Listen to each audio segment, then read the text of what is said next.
Umengameli weANC uphikile ukuthi wahlala phezu kwecala lokwebiwa kwemali ezigidi zamadola seMelika epulazini lakhe elisephalaphala. Lokhu kuza emva kokuthi owayeyisikhulu kwezobunhloli uArthur Fraser emvulele amacala uMengameli uRamaphosa. Uziphikile zonke lezi zinsolo esho nokusho ukuthi zinenhlese yezombusazwe. I was not involved in any criminal conduct, and once again I pledge my full cooperation with any form of investigation.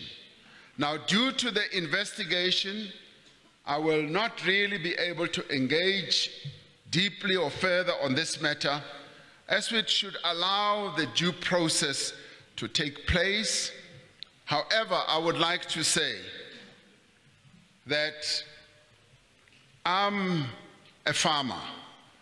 I'm in the cattle business and the game business. And through that business, which has been declared in Parliament and all over, I buy and I sell animals. Sometimes people buy these animals, and some of the people who have bought some of the animals, some of them are here. I do it, yes.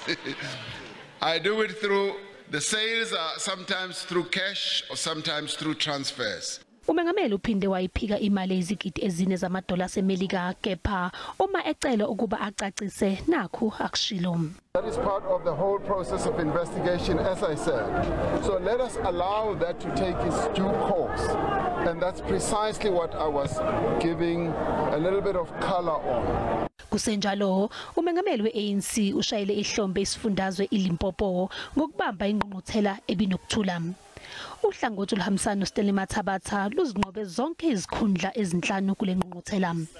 uMathabatha ekuqaleni owaphakamisa ukweseka uRamaphosa ekholeni iqembu ihlandla lesibili iphinde yendela esokeni futhi kuMathabatha.